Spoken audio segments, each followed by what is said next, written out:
kali mengungkapkan pendapat. Saya kira pendapat Pak Rasli perlu nggak diikuti oleh kader-kadernya. Jadi menurut Anda penyidik juga perlu memeriksa seorang Sandi begitu yang juga Anda kan betul, karena kan dia itu yang menampilkan dan saya baru bergerak setelah ada postingan dari Sandi pada tanggal 1 April. Tanggal 1 April. Itu dia posting itu di X. Di Twitter. Dan kemudian waktu itu unggahannya seperti apa? Unggahannya adalah dia mengatakan bahwa biar lebaran Anda tenang gitu ya. Inilah ijazah yang asli, dia bilang gitu. Itulah kemudian dikritik.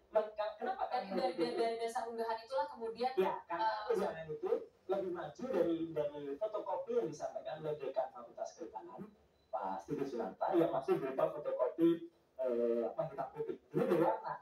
Jadi kalau ini berwarna ini menarik untuk diteliti. Dan dari situ kita kemudian awalnya Anda meneliti yang dari kehutanan dulu? Yang dari kehutanan karena tulisannya fotokopi itu nggak bisa diteliti. Kita fotokopi hitam putih dan ada beberapa video dan dia ketika kami datang ke Jogja waktu itu juga tidak menunjukkan lagi gitu loh, aneh gitu Pak dekannya dan mengatakan langsung aja nanti dari yang bersangkutan langsung. Akhirnya kami dapat skripsi. Justru ketika dapat skripsi itu Mbak, kami bisa sampaikan skripsinya karena itu primary evidence ya, dan itu skripsi nggak bisa dikatakan saingan gitu ya. Itu skripsi resmi yang disimpan di Universitas Gadjah Mada. Disampaikan oleh siapa waktu itu? Disampaikan oleh wakil rektor. Kepada Anda? Iya, dan saya Dr. Resmond dan itu kita periksa dan disitulah kita menemukan banyak sekali kejanggalannya. Tidak ada lembar pengesahan, tidak ada nama Kasmuja dan sebagainya, dan satu kesimpulannya Mbak, tidak ada nama dosen pembimbingnya, nggak ada Pak Kasmuja di lembar di dalam skripsi itu kan aneh gitu. Yang namanya dosen pembimbing meskipun bukan dosen pembimbing akademik ya, misalnya ya, meskipun dosen pembimbing skripsi, meskipun sekarang ada juga kayaknya ada sinkronisasi tadinya dosen skripsi ya, sekarang dikoreksi jadi oke lah, tapi tidak ada lembar pengujian. Dan kesimpulannya kita bilang kalau dari sebuah telur yang busuk, anggap aja skripsi ini busuk, tidak mungkin menghasilkan hewan atau ayam yang bagus.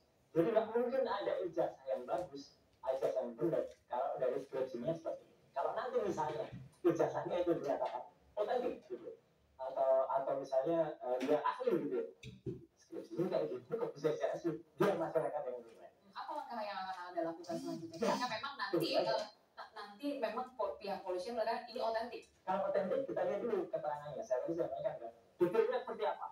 Kalau Bulan kunci Boston Bulan dengan pemberat gratis di Eropa, temukan penerbit di kemasan bulat kunci bertanda khusus, ikuti langkahnya dan gunakan hak gratis. Bulat kunci menemani kemenanganmu sampai ke Eropa. Kalau ternyata polisi juga tidak menampilkan ijazah yang asli itu kan masyarakat juga bisa pilih nanti, asli sama nggak yang diposting. Ternyata kalau sama, ya berarti kami juga menganalisis subjek yang sama. Tapi kalau ternyata itu beda, nah ini masuk ke pasal 32 atau 35, ada seseorang yang namanya Sandi itu ya, itu yang kemudian sempat memposting sesuatu yang dianggap asli padahal tidak asli. Masuklah itu harusnya dia yang kena pasal 32 atau 35. Gimana Prof. Ibnu? Anda melihatnya dengan penjelasan ini? Agak sedikit kompleks ya. Betul Mbak. Jadi apa yang disampaikan Bang Suryo, ini penyidik harus hati-hati. Ya. Jangan sampai istilahnya ada kesesatan objek. Mistak, kesesatan objek. Jadi objek yang diperiksa ini objek yang keliru misalkan gitu. Bukan yang asli, ya ini kesesatan. Nah oleh karena itu harus jeli. Sebetulnya yang dikasih yang mana? Karena dalam ilmu hukum itu bisa kesesatan tentang objek, kesesatan tentang orang. Orangnya keliru misalkan namanya sama. Tapi juga demikian juga ini kesesatan objek menurut saya. Ada mistak yang enggak, ternyata tidak betul. Yang betul ada yang dibawa Jokowi. Nah, ini problem besar nanti. Makanya saya kira nanti penyidik juga harus hati-hati. Sebetulnya yang jadi problem itu yang dibawa Pak Jokowi, apa yang diunggah. Yang diunggah betul enggak. Kalau itu analisa sama berarti selamanya ada mistak, kesesatan tentang objek dalam suatu penyelesaian perkara. Nah, nanti akan seperti apa ujungnya ketika siapa yang mulai tadi yang di objek yang dikaji oleh masyarakat tadi, Mbak Pintu. Ternyata objek yang keliru misalkan seperti itu nggak bisa dijadikan sebagai alasan. Jadi yang dijadikan objek yang sekarang diuji lagi itu yang asli. Sejauh mana keaslian lagi yang dipertanyakan Pak Lori kan seperti itu. Ini saya kira penyidik pada catatan tertentu ini tidak menjadi suatu problem di persidangan yang berdetil ini lagi, karena dua objek yang berbeda dalam objek asli dan objek yang dugaan kan itu, mana yang primer mana yang sekunder. Yang primernya kan kalau yang sekundernya ini yang jadi perdebatan terus mengalir terus gitu Pak. Jadi saya kira harus hati-hati dalam menilai ini, jangan sampai nanti terjadi obskur ya dalam suatu pemeriksaan perkara. Dimungkinkan nanti akan ada membuka opsi, mungkin akan ada undangan klarifikasi juga kepada seseorang yang memang waktu itu mengunggah. Bagaimana Prof Ibnu Anda melihatnya? Dalam hukum pidana kan mencari kebenaran material, Pak. Kebenaran itu sebenar-benarnya. Sehingga semua yang mengetahui keadaan terkait dengan dugaan ijazah semua harus dipakai di klarifikasi. Oke. Terakhir saya mau apa yang harus dilakukan oleh polisi, jangan sampai kemudian ini berlarut-larut, termasuk juga soal kehati-hatian, Prof. Ya, ada dua dimensi ya terkait dengan tadi Bang Fer menyatakan kan delik aduan. Siapa tahu ini selesai, itu bahwa ternyata apa yang dilakukan belum. Boleh itu clear, karena namanya delik aduan disampaikan Pak Jokowi itu kan delik yang diteruskan atau tidak tergantung pada pengadu. Itu yang kedua. Tapi kalau delik terkait dengan laporan ini menguji tentang ijazah asli ya berjalan. Berjalan, karena itu laporan masyarakat yang merupakan delik umum. Delik umum itu tanpa ada pencabutan terus berjalan untuk menguji keabsahan. Tapi dari diskusi hari ini saya melihat ada dua sumber pokok, mana yang asli, mana yang tidak, yang jadi subjek pembicaraan yang mana. Ini yang saya kira disinkronkan, sehingga teliti betul siapa yang sebelumnya bertanggung jawab atas kasus ini, menjadikan suatu perdebatan panjang. Oke, terakhir untuk Bang Relly. Ya. Bagaimana? Ya, kita tadi yang disampaikan oleh Prof. Ibnu, saran dan pendapat hukum beliau itu sudah dikemukakan bahwa para penegak hukum itu adalah proses yang harus dilakukan oleh aparat penegak hukum, dan untuk kawan-kawan ya Roy Suryo dan kawan-kawan ya ikutin aja proses hukumnya, yaitu aparat penegak hukum. Dan kalau ada itikat baik mengenai yang asli atau tidak asli itu, saya rasa hal manusiawi ya, kalau Pak Suryo bisa juga nanti menyampaikan permintaan maafnya, baik secara tulisan elektronik atau, dan kalau proses hukum, kalau kita sudah serahkan kepada pihak kepolisian ya, jadi untuk pembuktian atau di persidangan itu adalah jadi ranahnya penegak hukum. Betul. Itu aja. Ya. Oke, terakhir Mas Roy, apa yang ingin Anda respon? Jangan memframing ya, gitu. Artinya seolah-olah tadi dikatakan yang salah. Jelas nanti yang salah itu ada orang yang memposting objek yang tidak benar. Kalau ternyata itu benar, ya kami bertanggung jawab gitu ya, terhadap analisis kami, karena yang kita posting ternyata itu sama dengan yang ada di kepolisian. Berarti kan ini clear.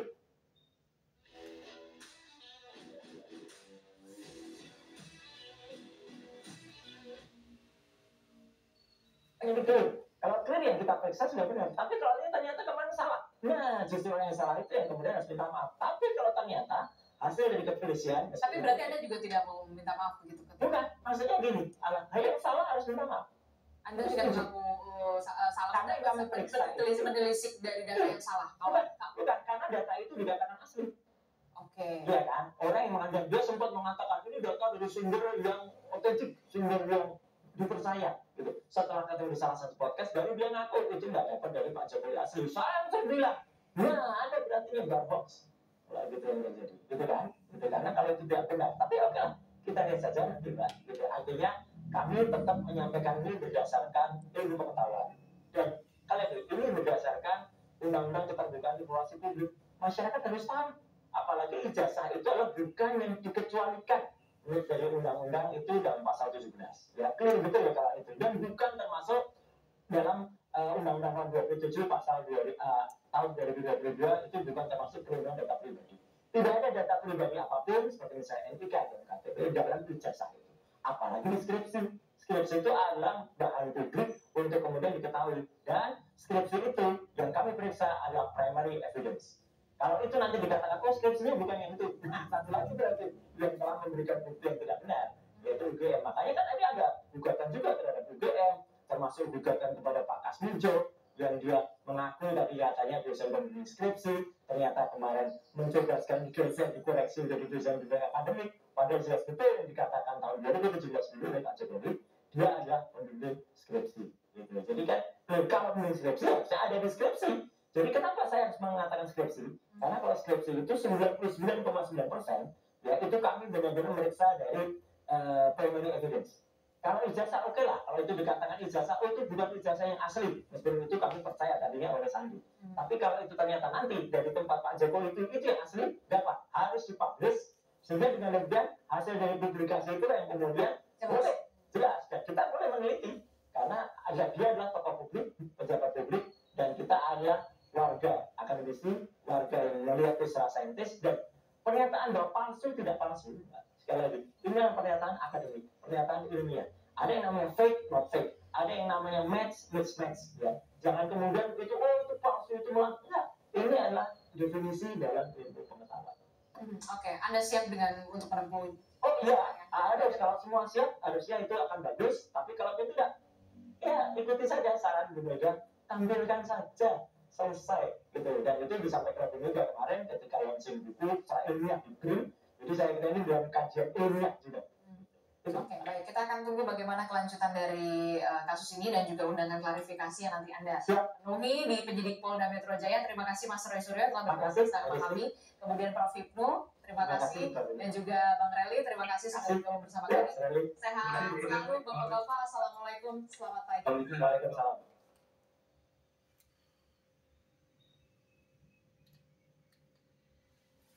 Saudara-saudara, sungguh sangat baik sekali pada pagi hari ini bahwa minta izin sedikit.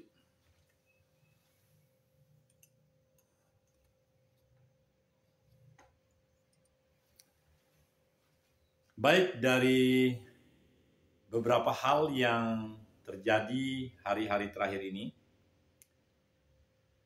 kami di sini, kami makin berlatih, usia boleh makin senja, tetapi belajar seperti yang barusan, kita bisa membuka hati, sehingga semua yang berkembang akhir-akhir ini boleh menjadi sesuatu yang membuat kita lebih tangguh, lebih kokoh, lebih mampu mendapatkan hal-hal yang lebih baik dalam kehidupan ini.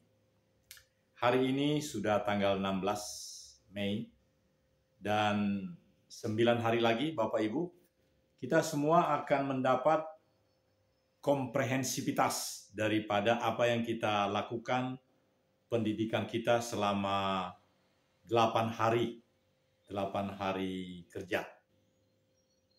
Ya, maksud saya ada hari pertama sampai dengan hari ke-8. Karena ujian kita juga 1 hari Sabtu Minggu. Dan bagi yang remedial seperti saya, itu menarik tanggal 25 April, 2 jam. Karena saya menyangkut remedial untuk ujian teori. Dan alhamdulillah, puji Tuhan, di dalam pernyataan itu sudah dinyatakan lulus. Sejak awal sudah waktu ujian sudah 90 nilai daripada praktek. Dan yang 1 belum. Tetapi setelah remedial dan apa yang kita terima tanggal 25 April, pernyataan kelulusan kita semua yang 80 sekian, itu sudah kita terima. Dan sekali lagi, semua pihak, semua kita, saya rasa alangkah baiknya. Karena bisa saja yang digital itu memang akan abadi, tetapi ketika tidak bisa dioperasikan untuk cadangan, sepantasnya lah. Seperti pemberitahuan lulus itu kan 2 lembar ya, bisa itu dijadikan 1, itu dilaminating. Kenapa? Kalau terbakar laminating memang tidak artinya apa-apa, tapi kalau di laminating itu menjadi satu hal yang luar biasa seperti ini. Jika ini satu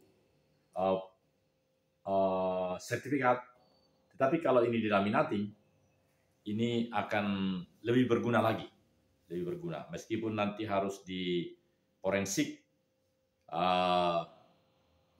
di laminating lebih bagus. Jadi saya sangat sarankan apabila kita telah mendapat 4 surat itu nanti, karena itu merupakan sejarah, saya ada saran dan saya akan mengikuti itu.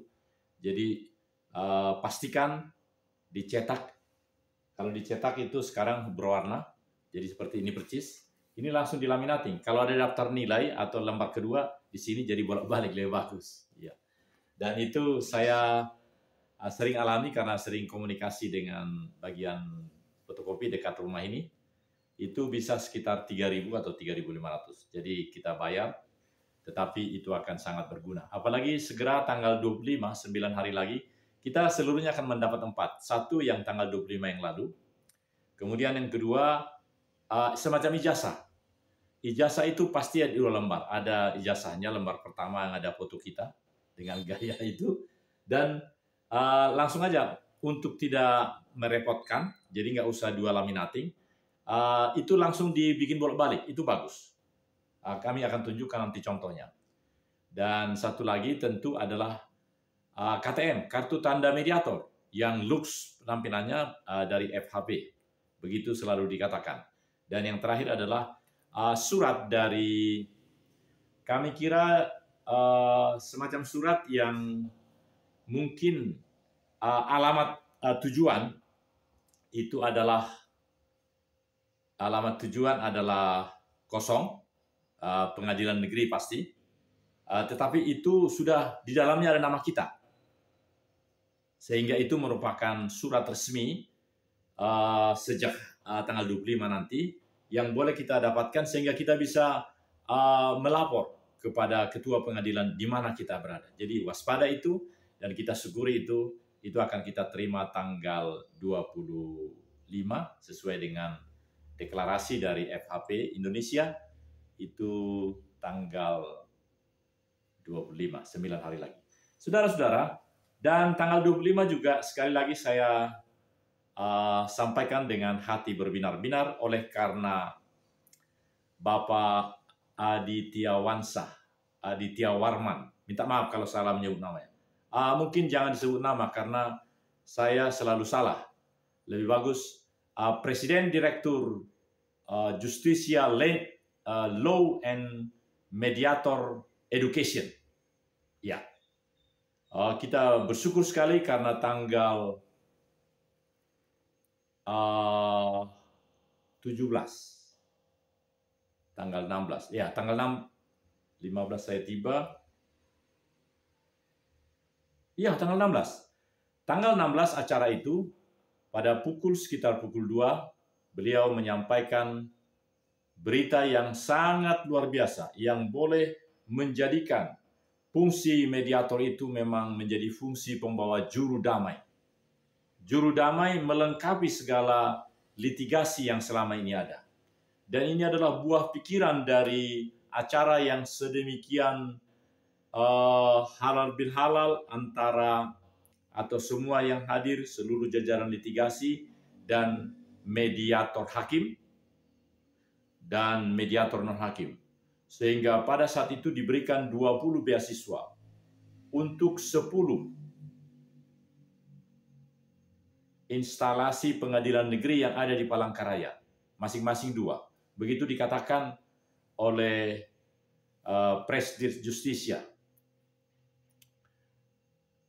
Dan jejak digital ada di channel kami, di channel Asosiasi Mediator, karena di sana seluruhnya acara tanggal 16 itu, jadi bisa saja langsung di dalam ini semua ada tuntunan bagi kita. Itulah hebatnya luar biasanya digitalis itu. Jadi seluruh acara itu bahkan 1 minggu itu ada di channel itu. Itu begitu mudah. Saya sampaikan, apabila seorang telah menjadi subscriber dalam channel itu, artinya adalah 1, dia bisa menelusuri semua yang ada di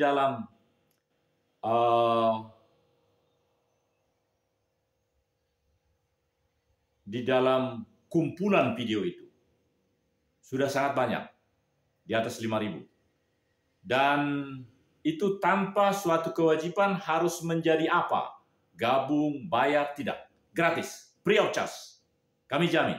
Karena kami telah menyatakan diri sebagai home channel yang free of charge.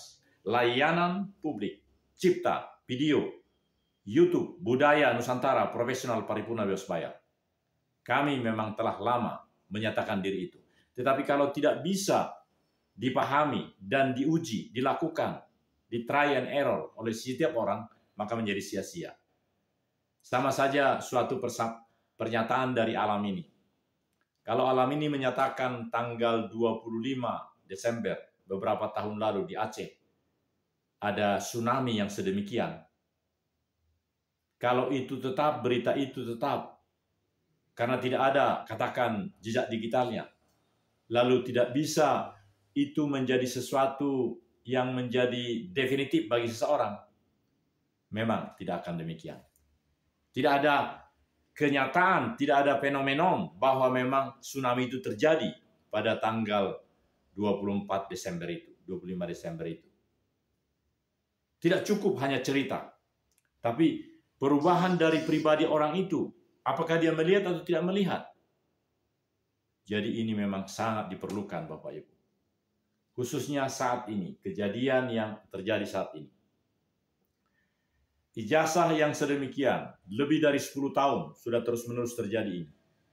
Ibu Mega mengatakan tadi, di sini, berikan saja. Tapi dampak daripada apapun yang terjadi itu yang memang sulit kita hadapi. Oleh karena itu, akhir daripada program pagi hari ini, dan setiap waktu, kita boleh terus-menerus melakukan ini. Karena ini memang adalah untuk menyempurnakan segala narasi-narasi yang ada di dalam Undang-Undang ITE itu. Jadi Undang-Undang ITE itu bukanlah untuk menjerumuskan banyak korban seperti yang terjadi selama ini. Undang-Undang ITE itu adalah cantelannya kepada Indonesia, cinta, perdamaian abadi. Damai abadi itu Bapak Ibu hanya bisa ditemukan apabila yang menit pertama dari sampai dengan sebelum saya menyampaikan di sini, kalau kita bisa mengambil saripatinya, kalau kita bisa mengambil makrifatnya, seperti kata-kata dari kawan kita dari Barat, seolah-olah kita sudah menyerahkan dan kita sebagai apa, seolah-olah minta maaf sajalah. Sebenarnya tidak sesederhana itu. Di manakah cinta damai abadi? Cinta damai? Tidak. Cinta damai abadi. Jadi damai seperti apa yang harus kita wujudkan? Damai seperti inikah tuntut-menuntut? No. Damai abadi, kita bersyukur karena 80 tahun yang lalu telah benar-benar dituliskan, dipercakapkan, didoakan, dan dimeteraikan. Itu yang menjadi solusi di sini. Dengan tegas, dengan sederhana kami sampaikan, damai abadi itu. Mari kita buka hati, tutup mata, dan kita memasukkan dalam diri kita seperti apa damai abadi itu. Apakah proses di kepolisian ini, di Polda ini, di Polres ini, menjadi mengarah kepada damai abadi? Kepada Mas Joko Widodo, our President, permohonan kami, pernyataan kami adalah damai abadi itu. Tangisan tentang saya sudah dihina sedalam-dalamnya. Ya. Tapi yang utama lagi di atas hinaan itu adalah, tolong jangan terlalu melihat wajah Roy Suryo dan lain-lain. Tapi damai abadi. Menurut kami apa yang dikatakan oleh Ibu Megawati Soekarno Putri. Karena dia juga masih tetap orang-orang utama di Badan yang menangani masalah ideologi negara, BPIP. Dengan perkataannya itu, kami harus menandaskan, itu adalah alinea 4. Pembukaan Undang-Undang Dasar Republik Indonesia 1945. Cinta damai abadi. Pak Joko Widodo Siregar. Semua kita penonton. Yang kita cari bukan sesungguh-sungguhnya. Enak kita mendengar permintaan orang. Tetapi sesungguh-sungguhnya damai abadi yang ada di hati kita inilah. Saya pribadi selama 10 tahun Pak Joko jadi presiden. Berbahagia betul. Seluruh bangsa Indonesia berbahagia. Ada peningkatan dari segala hal yang dialami presiden-presiden sebelumnya. Dan kami pun akan taat kepada cinta perdamaian abadi itu. Karena itu sesungguh-sungguhnya, itu yang menyelesaikan segala hal itu. Dan kalau perdamaian abadi itu ada, itu fungsi mediasi. Fungsi mediasi. Mari kita mengakhiri program pagi ini dengan kata-kata yang selalu kami nyanyikan dari sini. Batin kami, setiap orang yang menonton dari asosiasi ini, batin kami tertuju padamu ya Tuhan. Segenap hidup kami serahkan kepadamu. Bimbing kami untuk menjadi bagian, untuk menjadi sarana prasarana, memasurkan kemuliaan, kedikdayaan Tuhan di Indonesia ini. Karena Indonesia ini haruslah seluruh warga negara itu dipimpin oleh jiwa dan roh yang terkandung daripada nilai-nilai ideologi bangsa. Ini yang harus kita terima. Jiwa dan roh. Jadi sesungguhnya kita tidak dipimpin oleh presiden itu. Kita hanya memilih dia. Tapi sesungguhnya presiden itu pun harus memimpin dengan jiwa dan roh yang memang dimeteraikan oleh Allah Subhanahu wa Ta'ala di dalam visi misi negara ini. Saudara, mari kita berjalan di hari ini, tanggal 16 Mei, dengan tatapan baru, sikap baru. Sikap yang memang sungguh-sungguh harus kita miliki. Dan kami yang ada di dalam jaringan asosiasi di Republik ini, kami memberikan kontribusi untuk kita menjadi Indonesia One. Indonesia One artinya ada kesatu paduan di antara kita untuk mewujudkan apa yang sesungguhnya harus pertama dan terutama dalam masalah ijazahnya presiden kita ini. Ini menjadi sangat fenomenal. Dan kalau kita berhasil menyelesaikan ini, maka sungguh-sungguh bangsa ini akan menjadi bangsa yang besar. Karena kita bisa menyelesaikan dengan sangat mulia. Penyelesaian yang sangat mulia sesuai dengan alinea itu, terutama untuk kami mediator. Alinea 4, mari kita ucapkan sama-sama. Sebab semua alinea itu saripati dari kehidupan bangsa ini 80 tahun yang lalu. Tentu bagian-bagian yang lain juga harus menanggapi itu. Jadi kita mari berkontribusi yang positif, yang konstruktif, yang komprehensif. Dan akhirnya kita ucapkan alinea 4 itu. Indonesia cinta perdamaian abadi.